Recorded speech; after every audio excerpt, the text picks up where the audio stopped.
دوستو ہمیں روزمرہ زندگی میں بے شمار افراد سے میل جول رکھنا پڑتا ہے۔ بعض اوقات ایسا بھی ہوتا ہے کہ کسی دوسرے شخص کی سوچ اور اس کا فیصلہ ہماری زندگی پر بھی اثر انداز ہوتا ہے۔ انسان کی ہر حرکت کا مرکز اس کا دماغ ہے۔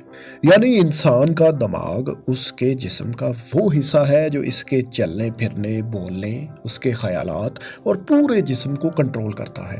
ہمیں بھوک لگی ہے یا نہیں، کہیں جسم میں درد ہو رہا ہے یا نہیں، کوئی شخص ہمیں پسند ہے یا ناپسند ہے، اس کا فیصلہ دماغ ہی کرتا ہے۔ دوستو ذرا سوچیں کہ کیسا ہو کہ ہم کسی انسان کا دماغ پڑھ سکیں، ہم یہ جان سکیں کہ وہ اس وقت کیا سوچ رہا ہے، اس کا اگلا اسٹیپ کیا ہوگا، ہم خود سے کوئی سوچ یا خیال اس کے ذہن میں ڈال سکیں۔ مثال کے طور پر آپ ایک کاروباری میٹنگ میں دوسرے فرد کے دماغ کو کنٹرول کرنے لگیں۔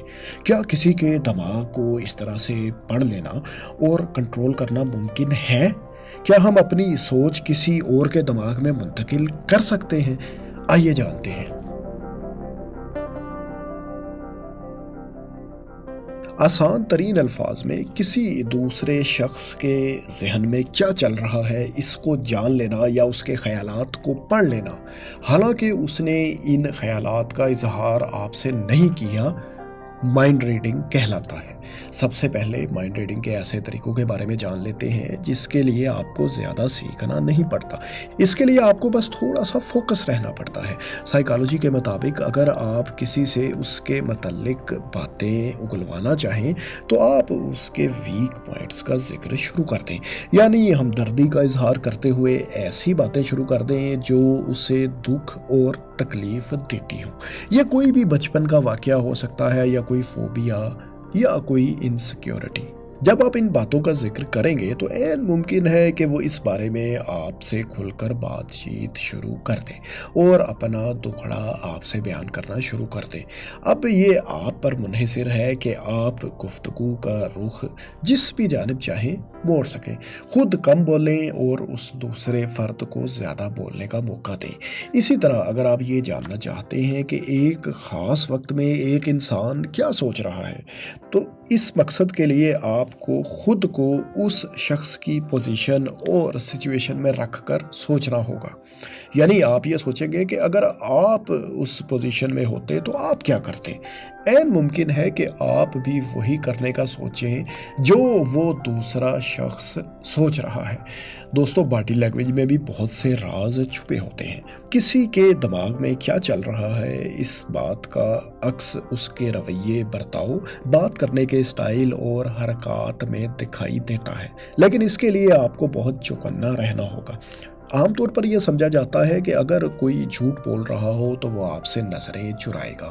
دوستو اب یہ بات اتنی پرانی ہو چکی ہے کہ لوگ اب جھوٹ بولتے ہوئے خاص طور پر آپ سے آئی کانٹیکٹ برقرار رکھتے ہیں اور کچھ زیادہ ہی کانفیڈنٹ دکھائی دیتے ہیں تاکہ کہیں ان کی گھبراہٹ سے آپ کو شک ہی نہ ہو جائے۔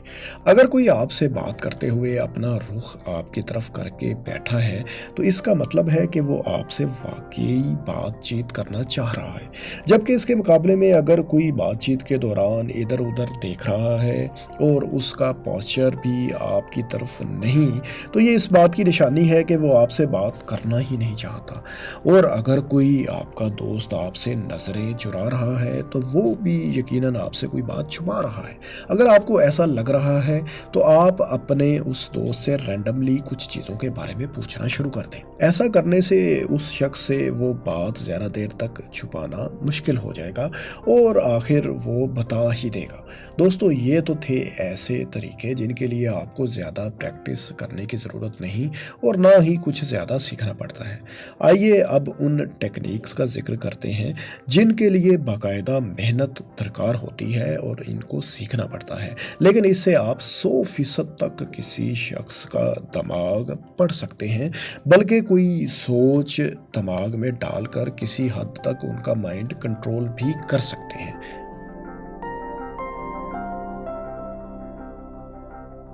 ہر انسان کی دماغی طور پر 3 حالتیں ہوتی ہیں۔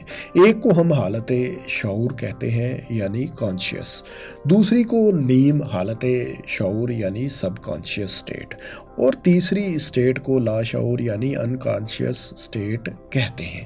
کانشیس اسٹیٹ وہ ہوتی ہے جب انسان کو اپنے دماغ پر کنٹرول ہو، وہ مکمل طور پر جانتا ہو کہ وہ کیا کر رہا ہے، کیا بول رہا ہے۔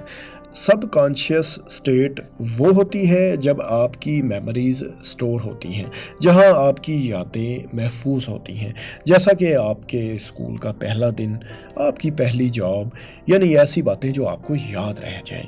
خواب بھی سب کانشیس حالت میں ہی آتے ہیں، جبکہ تیسری اور سب سے ڈیپ دماغی حالت یا اسٹیٹ لاشعور یعنی انکانشیس اسٹیٹ ہوتی ہے، یعنی وہ یادیں جو بہت اندر کہیں آپ میں دفن ہوں اور آپ ان کو تقریباً بھول چکے ہیں، البتہ یہ اپنا اثر دکھاتی ہیں اور ان سیکیورٹیز، ڈر، خوف، فوبیاز انہی کا نتیجہ ہوتے ہیں۔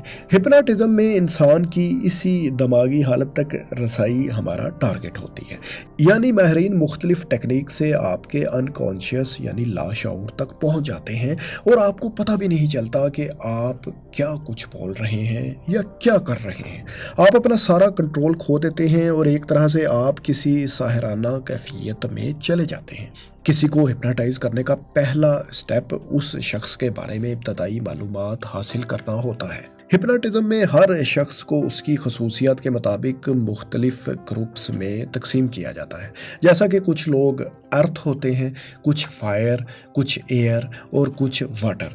کسی کو ہپناٹائز کرنے کے لیے ضروری ہے کہ آپ اسے بولنے کا موقع دیں، اس کی سنیں، جب وہ بولنا بند کرے تو فوراً کسی اور ٹاپک پر بات شروع کر دیں، اس کے سامنے انہی باتوں کا ذکر کریں جن کے بارے میں وہ آپ سے بات کر رہا ہے۔ ایسا کرنے سے اسے یہ لگے گا کہ آپ اس کی بات غور سے سن رہے ہیں اور وہ مزید باتیں آپ سے شیئر کرے گا۔ اسی طرح دوستو، ہر شخص اپنی تعریف سن کر خوش ہوتا ہے، اس لیے ہپناٹائز کرنے کے لیے خوش آمد کرنا ایک انتہائی اہم سٹیپ ہے۔ مثال کے طور پر آپ یہ کہہ سکتے ہیں کہ آپ بہت محنتی، دوستانہ، وفادار، مثبت سوچ رکھنے والے، مہربان، سچے اور قابل اعتبار ہیں۔ یا ایسے بھی کہہ سکتے ہیں کہ ویسے تو آپ بہت مددگار ہیں لیکن لوگوں کو آپ کی قدر نہیں۔ یا آپ یہ بھی کہہ سکتے ہیں کہ آپ تو بہت اچھے ہیں لیکن لوگ آپ کی اس کمزوری کا فائدہ اٹھاتے ہیں۔ اس طرح دوستو، اگلا شخص آپ پر اعتبار کرنے لگے گا اور آپ کو اس کے انکانشیس یعنی لاشعور تک پہنچنے میں مدد ملے گی۔ ایک اور ٹیکنیک جس کو کسی کو ہپناٹائز کرنے میں استعمال کیا جاتا ہے اس کا نام ہے دی بارنم۔ اس میں آپ ایک شخص کو کوئی بات کہتے ہیں، اس کا ری ایکشن چیک کرتے ہیں اور پھر بات کا رخ اس ری ایکشن کے مطابق موڑ دیتے ہیں۔ مثال کے طور پر آپ کسی کو کہیں کہ آپ خواب بہت دیکھتے ہیں۔ اب یہ بات اگلے شخص کو اچھی بھی لگ سکتی ہے اور بری بھی۔ فرض کریں کہ اس دوسرے شخص کو یہ بات بری لگی اور اس کے چہرے کے تاثرات سے ظاہر ہے آپ یہ جان بھی گئے، تو آپ فوراً اگلا جملہ یہ بولیں کہ لیکن آپ اپنے ان خوابوں کو اپنی حقیقی زندگی میں رکاوٹ ہرگز نہیں بننے دیتے، آپ حقیقت کی دنیا میں ہی رہتے ہیں۔ اس طرح دوستو، کسی انسان کی عمر بھی اس بات میں اہم کردار ادا کرتی ہے کہ اسے کس طرح ہپناٹائز کیا جائے۔ کسی کو خاص نظر سے دیکھنا بھی اسے ہپناٹائز کر سکتا ہے۔ آپ نے بلیک اینڈ وائٹ تصاویر بھی دیکھی ہوں گی، اس سے بھی آپ عارضی طور پر ہپناٹائز ہو جاتے ہیں۔ البتہ دوستو، یہ تو چند ایک طریقے ہیں، اس کے علاوہ بہت سے غیر اخلاقی اور غیر قانونی طریقے بھی استعمال کیے جاتے ہیں جن کے مقاصد بھی غلط ہی ہوتے ہیں۔ ہپناٹائز کرنے کے لیے چوری اور لوٹ مار کے لیے بھی ان طریقوں کو استعمال کیا جاتا ہے۔ کسی ایک شخص کے دماغ میں آنے والے خیال کو کسی دوسرے شخص کے دماغ میں منتقل کرنا ٹیلی پیتھی کہلاتا ہے۔ خیال بھیجنے والا سینڈر جبکہ ریسیو کرنے والا ریسیور کہلاتا ہے۔ اس میں ریسیور اندازے نہیں لگاتا بلکہ بالکل ویسا ہی آئیڈیا یا خیال اس کے دماغ میں ریسیو ہوتا ہے جو سینڈر کے دماغ میں چل رہا ہوتا ہے۔ اس کے لیے بہت فوکس اور پریکٹس درکار ہے۔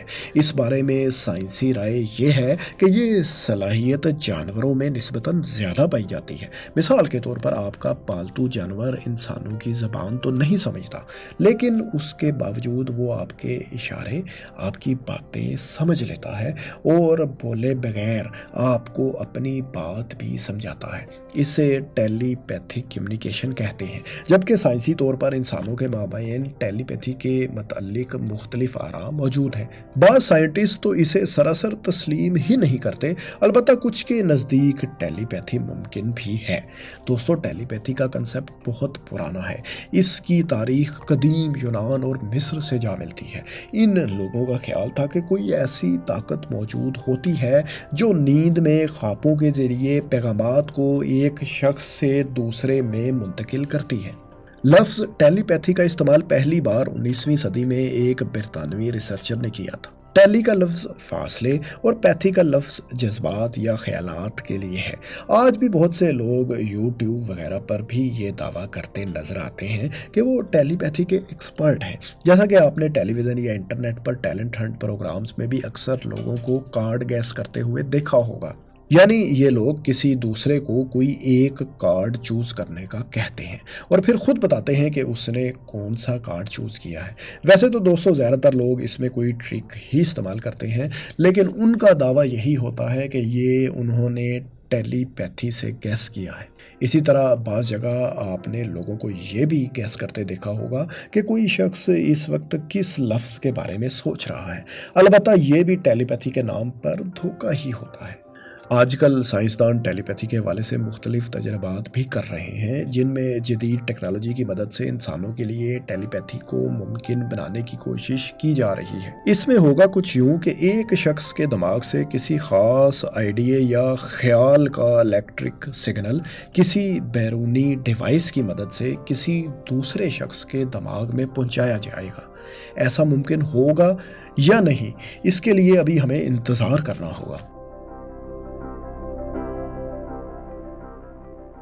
دوستو، ٹیکنالوجی کی ترقی کے ساتھ ساتھ انسانی دماغ کو پڑھنے اور سمجھنے کے لیے نت نئی ایجادات کی جا رہی ہیں۔ ایسی ہی ایک مثال نیورا لنک کی ہے۔ 2016 میں دور حاضر کے مقبول ترین بلینئر ایلان مسک نے نیورا لنک نامی کمپنی کی بنیاد رکھی تھی۔ اس کمپنی کا مقصد ایسی چپس تیار کرنا تھا جو دماغ کے سگنلز کو سمجھ سکیں اور ان کو کسی برقی ڈیوائس میں منتقل کر سکیں۔ یہ چپ انسانی دماغ کے اندر لگائی جائے گی اور پھر آپ کو اپنا فون استعمال کرنے کے لیے اپنے ہاتھوں کا استعمال نہیں کرنا ہوگا۔ آپ نے صرف یہ سوچنا ہے کہ میں یوٹیوب اوپن کروں اور یہ نیورا لنک کی چپ اس سگنل کو سمجھ کر موبائل پر یوٹیوب اوپن کر دے گی۔ آپ صرف اپنے خیالات سے دیگر الیکٹرانک ڈیوائسز بھی استعمال کر سکیں گے۔ دوستو، یہ چپ تیار ہو چکی ہے لیکن ابھی ٹرائلز کے مراحل میں ہے اور اس کو عام لوگوں تک آنے میں ابھی شاید کچھ وقت لگے گا۔ دوستو، ویسے تو ہر ایک شخص میں ایسی تھوڑی بہت صلاحیت موجود ہوتی ہے کہ وہ اندازہ لگا سکے کہ ایک شخص جس سے وہ مخاطب ہے وہ اس وقت کیا سوچ رہا ہے، لیکن اس کو مائنڈ ریڈنگ یا ذہن پڑھنا نہیں کہا جا سکتا۔ مائنڈ ریڈنگ میں ہم سائیکولوجیکل ٹیکنیکس استعمال کرتے ہیں جو ہماری اس سے پہلے سے موجود صلاحیت یا انسٹنکٹ کو مزید امپروو کر دیتی ہے۔ ان ٹیکنیکس کا ذکر ہم اس ویڈیو میں کر چکے ہیں۔ سائنسی طور پر بھی یہی رائے ہے کہ ہم مختلف طریقوں سے اپنی مائنڈ ریڈنگ اسکل کو امپروو کر سکتے ہیں۔ البتہ بعض لوگ دھوکہ اور فریب کر کے یہ دعویٰ کرتے ہیں کہ وہ آپ کا دماغ پڑھ سکتے ہیں یا ان کے پاس کوئی خاص طاقت موجود ہے، لیکن بعض لوگوں کے پاس واقعی یہ ٹیلنٹ بہت زیادہ ہوتا ہے۔ 1970 کی دہائی میں ٹی وی چینلز پر مختلف پروگرامز میں اپنے اس ٹیلنٹ کو ظاہر کرنے والے ایک اسرائیلی مائنڈ ریڈر یوری گیلر بہت سے لوگوں کی توجہ حاصل کرنے میں کامیاب ہوئے تھے۔ تاریخ اور بھی ایسے دلچسپ کرداروں سے بھری پڑی ہے، جیسا کہ 19ویں صدی میں روس کا بدنام ترین شخص راسپوٹین مذہبی لبادہ اوڑے سادالو لوگوں کو ہپناٹائز کر لیتا تھا اور کہا جاتا ہے کہ اسی وجہ سے وہ بہت بار قتل ہونے سے بچ بھی گیا۔ دوستو، ایسا بھی ممکن ہے کہ مستقبل میں ٹیکنالوجی کی مدد سے انسانی دماغ کو پڑھنا اور کنٹرول کرنا مزید آسان ہو جائے۔ کیا آپ میں بھی کسی کا دماغ پڑھنے کی صلاحیت موجود ہے یا آپ یہ اسکل سیکھنا چاہتے ہیں؟ کبھی آپ نے سیکھنے کی کوشش کی؟ کمنٹس میں اپنی رائے سے ضرور آگاہ کریں اور اس طرح کی دلچسپ ویڈیوز دیکھنے کے لیے ہمارے چینل کو سبسکرائب بھی کر لیں۔ شکریہ۔